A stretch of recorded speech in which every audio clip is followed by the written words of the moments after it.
नमस्कार, मी Deepali decays creative कुकिंगमध्ये सर्वांचे खूप स्वागत। रामनवमीच्या सर्वांना हार्दिक शुभेच्छा।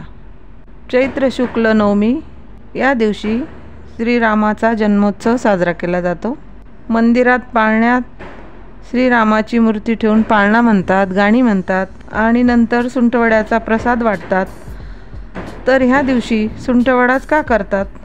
तर चैत्र महिन्यात हवामानामुळे शरीरात कफाचे प्रमाण वाढते, वात वाढतो, सांधेदुखी होते। ह्यासाठी सुंठ ही बहुगुणी औषधी आहे। तिच्या सेवनाने कफाचे प्रमाण कमी होते, वात कमी होतो, म्हणून सुंठवडा हा प्रसाद वाटला जातो। प्रत्येकाने 1 चमचा तरी सुंठवडा या दिवशी खायला हवा। तर आता आपण सुंठवडा कसा तयार करायचा ते बघूयात। तर सुंठवडा करण्यासाठी आपल्याला काय काय साहित्य लागणार आहे?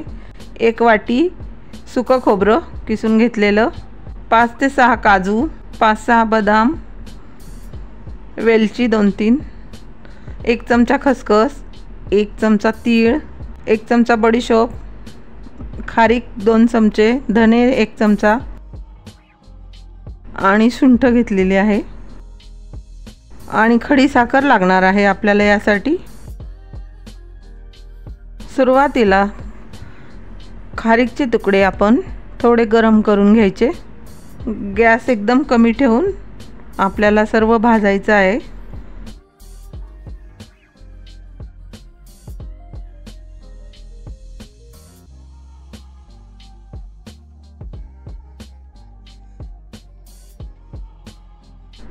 खारीक भाजून झाली की आता खोबरं थोडंसं भाजून घ्यायचं आहे।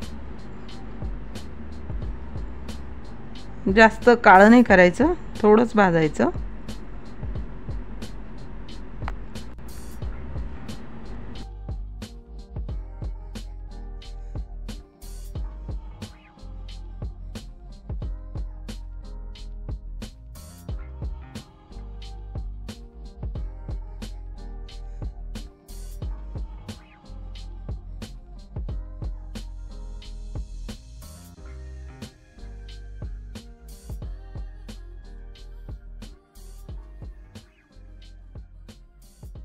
नंतर आपण काजू बदाम थोडे गरम करून घेणार आहोत।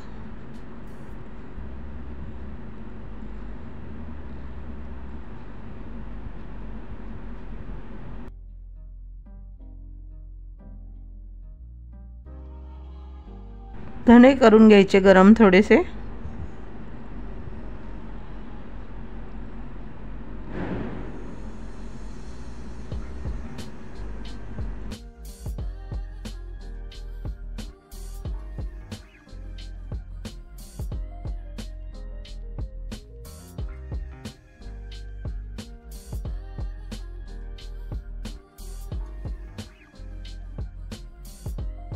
धणे काढून घेतले की नंतर आपल्याला आता तीळ, खसखस आणि बडीशोप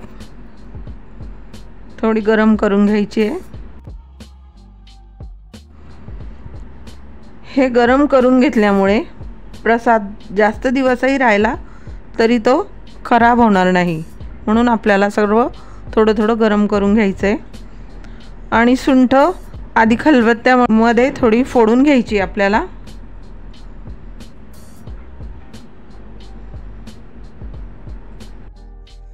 आणि मग मिक्सरमध्ये घ्यायची। सुंठ, काजू बदाम हे सर्व आपल्याला आधी बारीक करून घ्यायचे। खारीक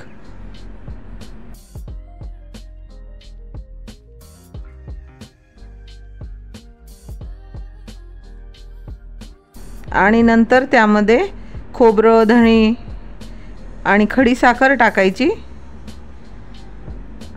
आणि सर्व आपल्याला हे बारीक करून घ्यायचं। 2-3 वेलची अख्खीच टाकलेली आहे मी।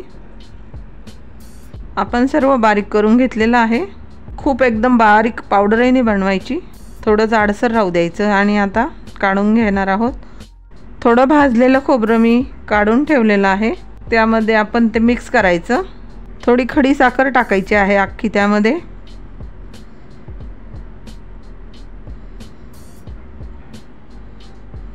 थोडी किसमिस टाकलेली आहे।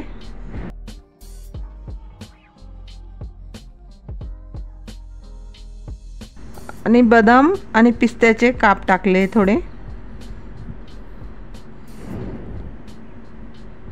हे सर्व प्रसादाबरोबर खाताना दाताखाली एकदम मस्त लागतात चव, म्हणून टाकलेले आहे। हे ऑप्शनल आहे, आपण टाकायचे असल्यास टाका, नाही टाकले तरीही चालतं।